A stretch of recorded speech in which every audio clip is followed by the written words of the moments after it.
This video is going to be another stock market analysis video, and ito yung tatlong stocks na pag-uusapan ko sa video na to. So as usual, before ko pag-usapan itong tatlong individual stocks, punta muna tayo sa PSEI para sa overall market conditions. So kung bago ka pa lang sa channel na to, yung ibig sabihin ng blue na vertical line, ayan yung last time na huli kong napag-usapan yung isang specific na chart. So for the PSEI, May 19 nung last time kong na-review siya. So previously, yung ine-expect kong dalawang scenarios for the PSEI is either magkaroon siya ng buying pressure para makalagpas na siya dito sa consolidation, or magkaroon siya ng weakness, increased selling pressure, tapos mabutas niya yung S1 na support or pumunta siya sa bottom part ng range. So unfortunately, ang nasunod na bias is nahulog siya sa S1 na support at talagang nabutas niya yung bottom part ng range. So one of the negative catalysts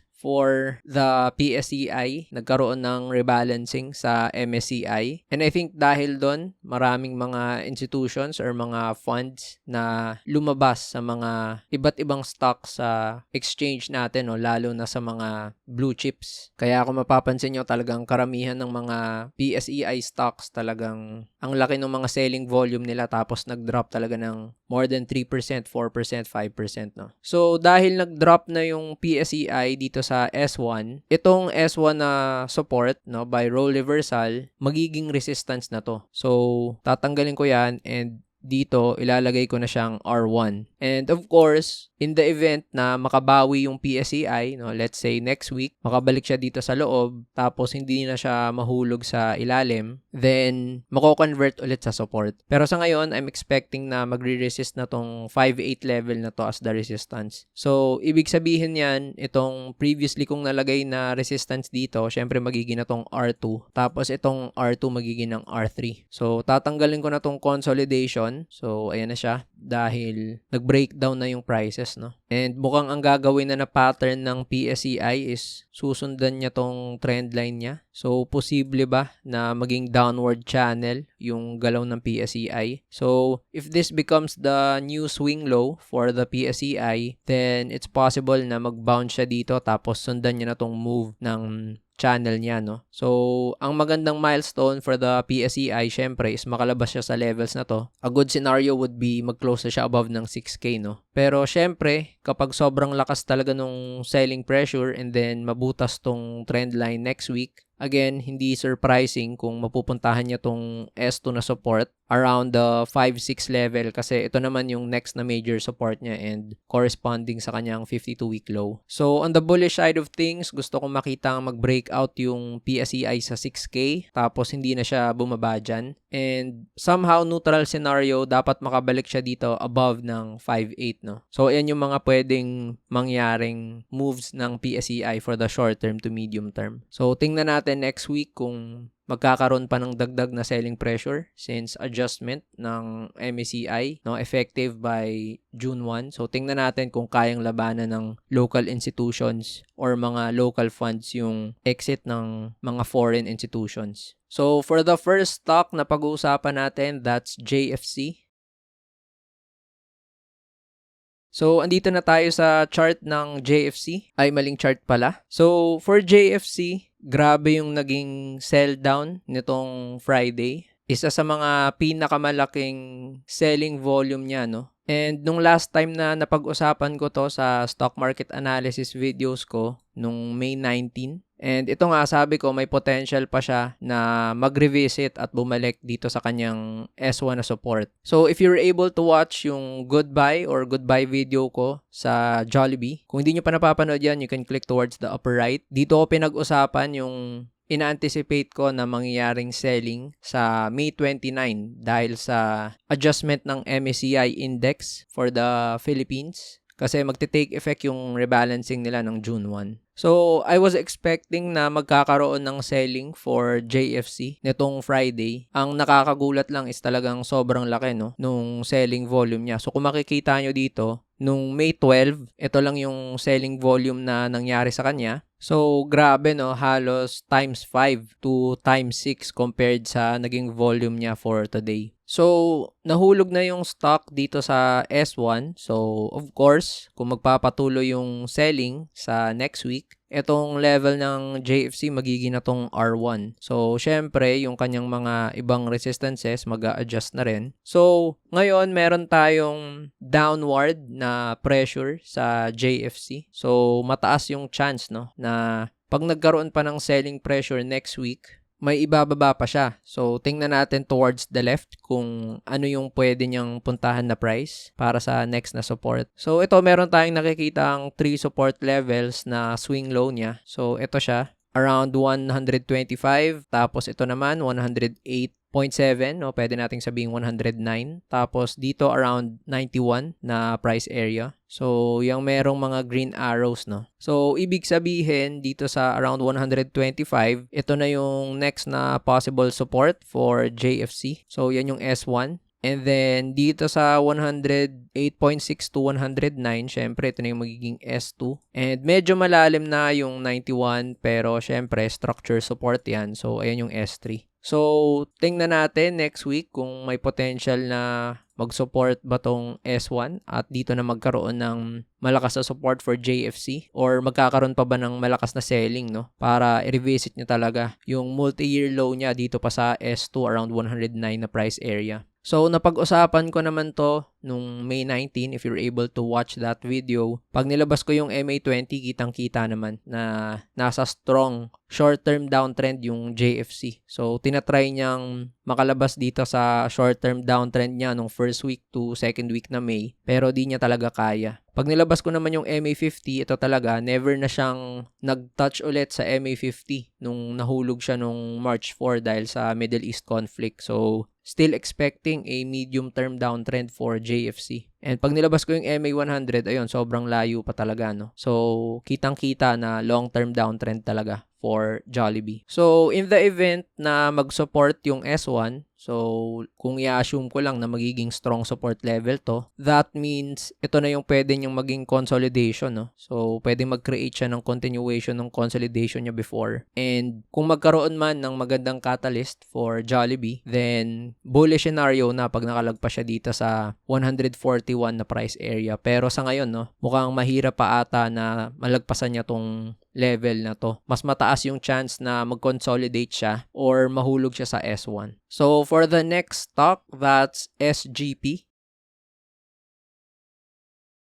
So, for SGP, last time that I talked about this stock nung May 7 pa. So, ito siya, yung blue vertical line. And kung bago ka pa lang sa channel na to, pag nakakita kayo ng drawing na may nakalagay na bought price, so irrelevant yan sa overall key levels ng stock dahil gamit ko kasi yung charting software ng broker ko and automatic lumalabas yung position ko. So meron kasi akong SGP around 21 plus na average price. So, last time, nung pinag-uusapan ko yung SGP nung around May 7, may nalagay ako ditong temporary support kasi dito nag-hold yung prices. And somehow, nasunod naman nga na nag-hold yung prices sa levels na to. So, probably because nasa 26, no? Psych support. And despite the heavy selling nung May 7, tapos may continuous selling nung May 8, nag-hold naman yung prices. Pero yung swing low talaga na napuntahan niya during this period is 25.30. So, para sa akin, itong level na to, ito yung gagawin kong support level niya. So, lalagyan ko lang muna ng S, no? Para makita natin kung may iba pa bang support level dito. So, previously, sa SGP, meron siyang resistance dito sa 28 and then nakapag-breakout siya nung May 13. And then, slight pullback towards this level again. So, mukhang nag-act siya as support. Pero, nabubutas lang niya ng paunti-unti. And, ang lowest na napuntahan niya dito is around 27.30. So, para sa akin, ito na yung magiging niyang S1. Kasi, meron siyang double bottom sa short term. So, this is the S1 for me. And, ito na yung S2 na price levels. So, of course, itong level na to, i-upgrade ko na rin yung mga support na yan. So, for SGP, meron ako nalagay na resistance dito sa R2. So, possible din na psych resistance, no, sa 30. So, ilalagay ko lang to na R1. and mukhang itatapik niya nga, no? Kasi nasa 29.85 yung price niya ngayon. Pero yung ginagawang pattern previously ng SGP is this consolidation. Medyo maliit lang yung consolidation, so kung ilalagay ko yung chart pattern target niya, pwedeng nasa 31.20. So it's possible na short-term traders will use this level to take profits, no?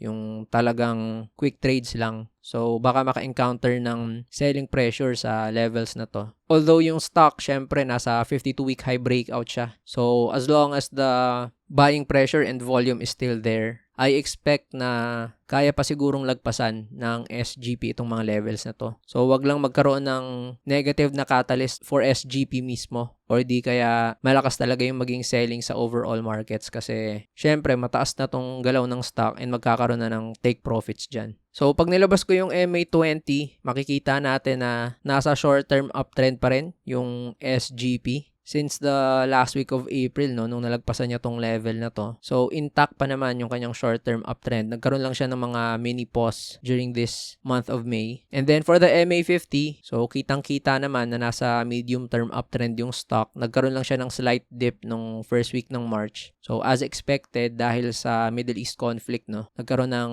takutan sa buong market. Pero, okay pa rin yung SGP. Pag nilabas ko naman yung MA100, so ayun, nasa long-term uptrend talaga yung stock simula pa ng November, no? So, intact pa talaga yung kanyang long-term uptrend. So, definitely magandang stock compared sa mga ibang names sa stock market. So, ang lakas ng SGP dahil sa pinapakita niyang price action and performance. So, as mentioned kanina, meron akong position sa SGP, both for my swing trading na portfolio sa short-term and medium-term approach sa InvestaTrade, and for my position trades and long-term investing portfolio sa Dragonfly, no? Halos parehas talaga yung naging entry ko sa kanila. Iba lang talaga yung objectives. So, if you want to know kung paano ko nahuli yung SGP and kung ano yung magiging approach ko sa kanya moving forward, and to get the exclusive access sa mga videos na to, you can check the pinned comment. So, for the next stock, that's MER.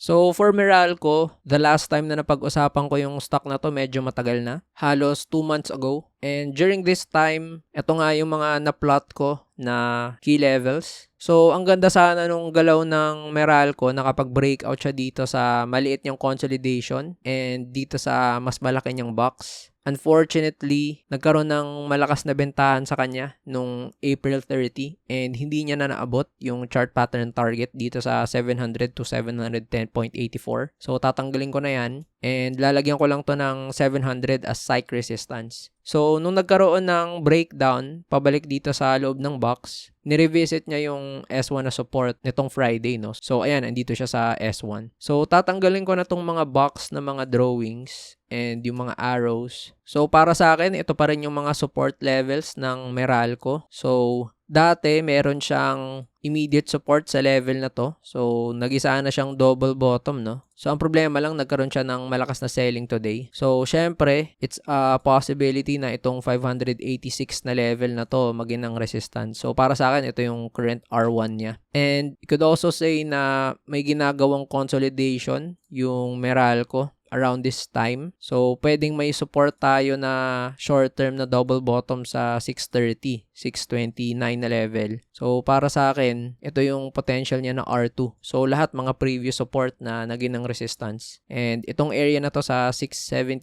to 680, pwedeng maging R3 na yan. So, ibig sabihin kung magpapatuloy yung selling pressure ng Meralco, ito yung next na possible support niya, no, yung S2. So, ang gusto kong makitang gawin ng Meralco is makapag-breakout siya dito sa resistance niya and makabalik ultimately dito sa above 600 na price area para manegate yung selling na ginawa niya nung May 29. So, pag nilabas ko yung MA20, sayang kasi nasa short-term uptrend pa siya, no? First week ng May papuntang second week, kaso nahulog siya. Tapos, ito ngayon nasa short-term downtrend na. Pag nilabas ko yung MA50, ganun din, nagta-transition na siya towards a medium-term uptrend pero nahulog nung May 19 tapos hindi pa rin nakakabawi. Pag nilabas ko yung MA100, ayun, kakabutas niya din, no? So, sayang kasi nagta-transition sana yung Meralco towards a longer term uptrend kasabay nung medium term uptrend. But because of this move nung second week ng May, eto tayo ngayon, pwede na siyang mag-transition towards a long-term consolidation or long-term downtrend. So that's very unfortunate kasi yung SGP, no, kung isipin mo pareha silang power or utility tapos SGP lang yung gumaganda yung galaw tapos yung Meralco na bebentahan. So, tingnan natin next week kung magpapatuloy pa ba tong selling pressure or magkakaroon na ba ng recovery agad-agad. So, if you haven't watched yung bago kong video series na Before You Buy, you can click towards the upper right. Stock market lesson videos sa bottom right. And if you've learned a lot sa video na to, found value, don't forget to like this video and subscribe sa channel na to so you'll always be updated sa future videos na i-upload ko pa.